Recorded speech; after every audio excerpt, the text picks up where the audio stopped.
الحمد للہ رب العالمین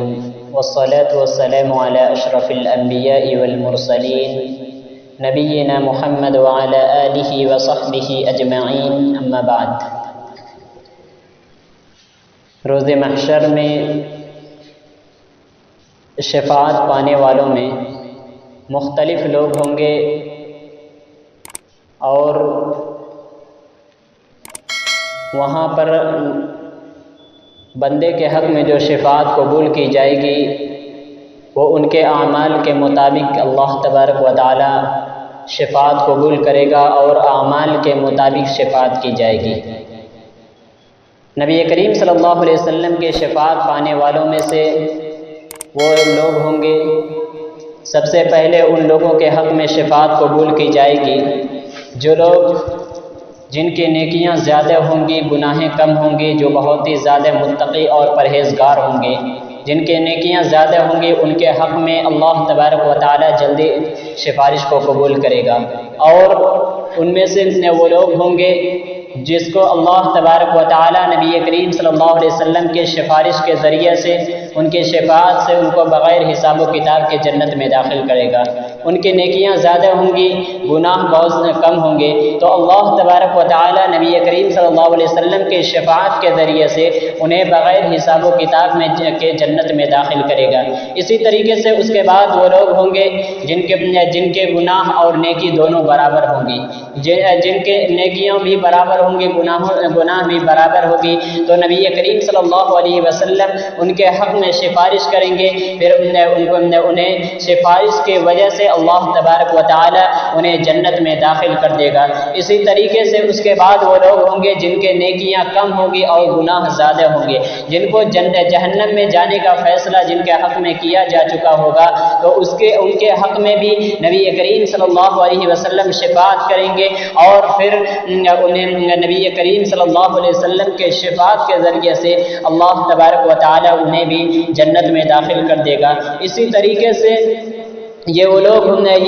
ہوں گے جنہیں اللہ تبارک و تعالی جن کے حق میں شفاعت کو قبول کرے گا، اور انہیں بغیر عذاب دیے ہوئے، بغیر جہنم میں داخل کیے ہوئے نبی کریم صلی اللہ علیہ وسلم کے شفاعت کے ذریعے سے اللہ تبارک و تعالی جنت میں داخل کرے گا۔ اس کے بعد وہ کبیرہ گناہ کے مرتکب ہوں گے، جنہوں نے اپنی زندگی میں کبیرہ گناہ کیا ہوگا، زیادہ ان کے اعمال میں زیادہ گناہ ہوں گے، لہذا اللہ تبارک و تعالی ایسے شخص کو جہنم میں داخل کرے گا، اور پھر جب جہنم میں وہ داخل ہو جائیں گے، نبی کریم صلی اللہ علیہ وسلم ان کے حق میں بھی سفارش کریں گے، اور جن کے حق میں سفارش کیا جائے گا وہ کبیرہ گناہ کے مرتکب ہونے کے ساتھ ساتھ وہ دنیا میں ایمان والا ہوگا، وہ اللہ پر، یوم آخرت پر اور ایمان کے تقاضوں کو مکمل کرنے والا ہوگا، لیکن کبیرہ گناہ کی وجہ سے اللہ تبارک و تعالی انہیں جہنم میں داخل کر دے گا۔ پھر نبی کریم صلی اللہ علیہ وسلم ان کے حق میں سفارش کریں گے، اور پھر سفارش کو قبول کیا جائے گا، پھر نبی کریم صلی اللہ علیہ وسلم کی شفاعت کرنے کی وجہ سے انہیں جہنم سے نکال کر جنت میں داخل کر دیا جائے گا۔ اور ان میں وہ سب سے پہلے جو کبیرہ گناہ کے مرتکب ہوں گے جنہیں جہنم سے نکال کر جنت میں داخل کیا جائے گا، نبی کریم صلی اللہ علیہ وسلم کہتے ہیں وہ لوگ ہوں گے جن کے دل میں جو کے برابر بھی ایمان ہوگا، یعنی ان کے اندر ایمان ہوگا، اس کے بعد اللہ تبارک و تعالی ان کی شفاعت کو قبول کرے گا۔ اسی طریقے سے اس کے بعد پھر وہ لوگ ہوں گے جن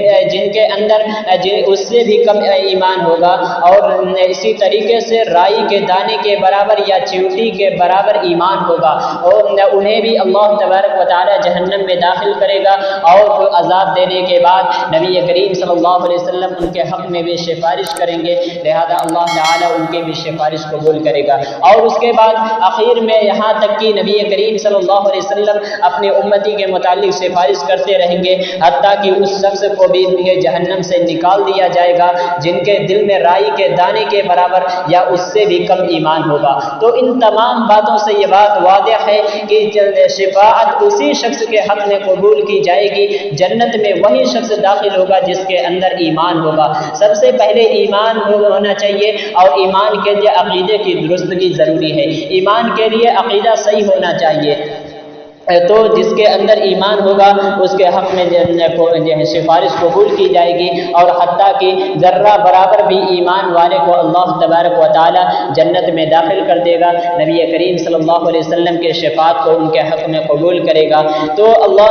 جو بھی ایمان والا ہوگا، جس کے اندر بھی ایمان ہوگا، گرچہ اسے اللہ تبارک و تعالی جہنم میں داخل کرے گا، لیکن ہر ایک کو بالآخر